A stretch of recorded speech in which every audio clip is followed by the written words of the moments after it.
সঙ্গীত কিভাবে মুক্তিকামী মানুষের হাতিয়ার হয়ে ওঠে তার জ্বলন্ত উদাহরণ 1971। যুদ্ধ চলাকালীন সময়ে স্বাধীন বাংলা বেতার কেন্দ্রের প্রচারিত গানগুলো মানুষকে মুক্তিযুদ্ধে অংশগ্রহণের প্রেরণা জুগিয়েছিল। সময় বদলেছে, এসেছে 2024 সাল। স্বাধীনতার 5 দশক পর আরও একবার সে কথা নতুনভাবে উঠে এলো। চলমান শিক্ষার্থীদের কোটা সংস্কার আন্দোলনকে কেন্দ্র করে তৈরি হয়েছে 40টিরও বেশি গান। আবার অন্য গানের সুরে নতুন কথা বসিয়ে প্রচার করা হয়েছে প্রতিবাদের বার্তা।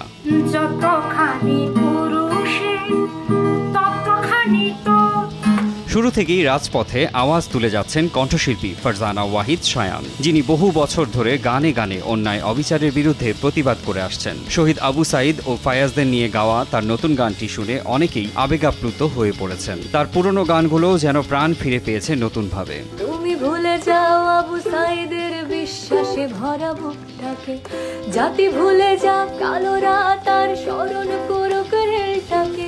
তরুণ শিল্পী পারসা মেহজাবিনের গাওয়া চলো ভুলে যাই গানটিও আন্দোলিত করেছে কয়েক লাখ শ্রোতার হৃদয়। কোটা সংস্কার আন্দোলনে সংহতি জানিয়ে রাতের মধ্যেই 10 মিনিটে গানটি লিখে সুর বেঁধেছিলেন এই শিল্পী। খালি গলায় গাওয়া তার গানটি প্রকাশ্যে আসার পর বেশ আলোচনা সৃষ্টি হয়। সবকিছুকে ছাপিয়ে গেছে কোটা সংস্কার আন্দোলনে র্যাপারদের ভূমিকা। র্যাপার হান্নান হোসেন শিমুল গেয়েছিলেন আওয়াজ উঠা শিরোনামের একটি গান। গানটি প্রচারের পরপরই তাকে সরকারের রোষানলেও পড়তে হয়। গ্রেপ্তার করে রিমান্ডে পাঠানো হয় এই শিল্পীকে। আলোচনার কেন্দ্র ছিল মোহাম্মদ সেজানের কথা ক। আজ চিৎকার করে বলছি আমি স্বাধীন দেশে কথা, আবু সাইদের বুক পেতে দেয়া রক্ত যায়নি বৃথা। তাশরিফ খানের রাজার রাজ্যে সবাই গোলাম গানটি নতুন করে আলোচনায় এসেছে, যে কারণে বিভিন্ন মহলে চাপের মুখে পড়তে হয়েছিল এই গায়ককে। এমনকি রড দিয়ে বেধড়ক পেটানো হয় কুড়েঘর ব্যান্ডের ড্রামার শান্তকে। ঘটনার পরে নিজ বাড়ি থেকে পালিয়ে যেতে হয় তাশরিফকে। পরবর্তীতে তিনি স্বাধীনতার গান শিরোনামে আরও একটি গান উপহার দেন ভক্তদের।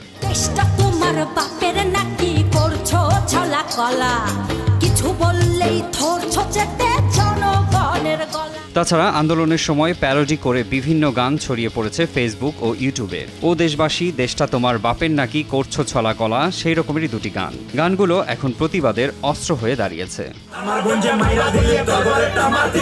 গানের শিল্পী, গীতিকবি, সুরকার, সঙ্গীতায়োজক, তারকা নাকি আনকোরা কেউ, সে প্রশ্ন এখন মুখ্য নয়। গানগুলো যে কোটি হৃদয়ে আওয়াজ তুলতে সক্ষম হয়েছে সেটি সার্থকতা। মারজান ইভান, RTV।